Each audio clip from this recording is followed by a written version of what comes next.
Николай Костов. Неговата липса ще разберем доколко ще се отрази на сините, тъй като треньорът е наказан, както видяхте преди малко. Той ще проследи изкъсо изявите на своите възпитаници, само че от трибуните редом долу се завръща отляво на халфовата линия, отдясно пък се завръща Хосе Карлос Ван Ранкин. В средата на игрището ще действат Мозес Кандидос и Мартин Моран, Асен Митков и Патрик Мислович в халфовата линия като опорни полузащитници, по фланговете Фабио Лима и Марин Петков, Джават Ел Джемили зад Евертон. Така че поне от тази гледна точка едва ли се очаква да се усети кой знае колко отсъствието на старши треньора и все пак не бива да подценяваме. Евертон Бала ще е човек, който ще подава към наказателното поле. Сходно изпълнение с това от първия път. Имаше го и завършващия удар от страна на Хосе Кордоба, който беше разочарован от Мартин Величков. Може ли при дебюта си като титуляр Патрик Мислович да отбележи първото си попадение за Левски? Отговора след малко. Солиден изстрел от Патрик Мислович, който премина. Двама събра около себе си Мартин Моран и успя да извлече странично хвърляне. Няма да бъде изпълнено то обаче, защото прозвучава последния съдийски сигнал на Владимир Вълков. В край на първото полувреме от двубоя между Етер и Левски 0-0 на върха на нападението, зад него Джават Ел Джемили. Търсеше и Джават Ел Джемили своите възможности за атака, за разнообразно движение в предни позиции в подкрепа на Евертон Бала. Коло Станев, добре позициониран, стига първи до топката. Иван Василев в наказателното поле, Хосе Карлос Ван Ранкин. Крум Стоянов опита да намери позиция, от която да центрира. Не му се получи на Крум Стоянов. Ще има удар от вратата, въпреки много сериозните претенции на Крум Стоянов. Бързо изпълнение от Пламен Андреев, който намира Фабио Лима от дясно. Фабио Лима има подкрепата на Евертон Бала. За сега индивидуални действия от Фабио Лима. Джават Ел Джемили също добра опция. Ел Джемили стреля. Имаше и рикошет. 1-0 за Левски в 52-та минута. Най-ключовото в тази ситуация беше бързото подновяване на играта от Пламен Андреев, който видя свободния вдясно Фабио Лима. Сега Пламен Андреев получава поздравления от Хосе Кордоба, докато Джават Ел Джемили има възможност да празнува с публиката на сините. Споменах ви на няколко пъти през първото полувреме, доста солидна е подкрепата. До такова не се стига. Джават Ел Джемили така и не успя да нанесе по-силен изстрел. Мартин Величков, не най-добрата реакция първоначално. След това при изстрела на Марин Петков обаче Мартин Величков до голяма степен поправи първоначалната си грешка.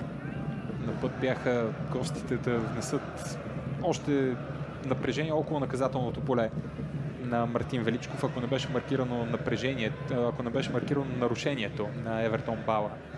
Иначе сами се вкараха в неприятности болярите в конкретния момент.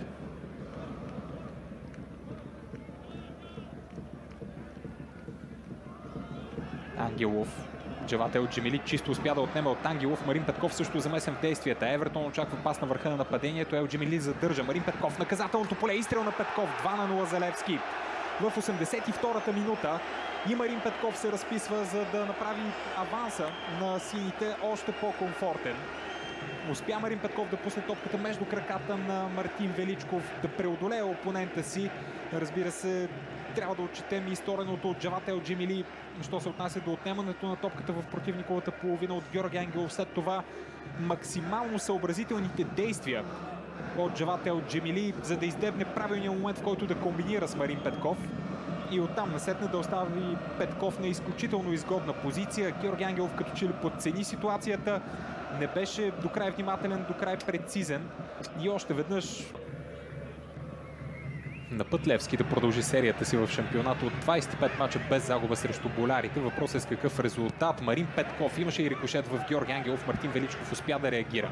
Ел Джемили продължава напрежението в наказателното поле. Ел Джемили успява да реализира в 7-та минута на добавеното време второ попадение за Джават Ел Джемили в двубоя и 3-0 за Левски. Успяха болярите да се справят при първия опит, дело на Марин Петков. След това обаче не можаха да сторят същото, когато Джават Ел Джемили пое топката в наказателното поле. Достатъчно спокойно, достатъчно хладнокръвно отиграване от Джават Ел Джемили. Иначе Марин Петков потърси свободния Преслав Бачев в наказателното поле. С двама противникови футболисти успя да се справи Джават Ел Джемили, след което допусне топката между краката на Мартин Величков. Изпреварва Рикардиньо по този показател, който е с 6 попадения и 4 асистенции. Левски пък вече официално обратно на победния път. Левски с 9-ти пореден шампионатен матч, в който не губи 6 победи. Да, имаше доста отсъстващи играчи, но така ние бяхме разузнали добре отбора на Етер. Постарахме се да ги затрудним максимално и като цяло контролирахме изцяло събитията на терена. Най-важното е, че в този матч проявихме търпение и си изчакахме момента, в който да отбележиме гол. След което така се поуспокоиха още повече нещата, вкарахме втори и така матча го спечелихме.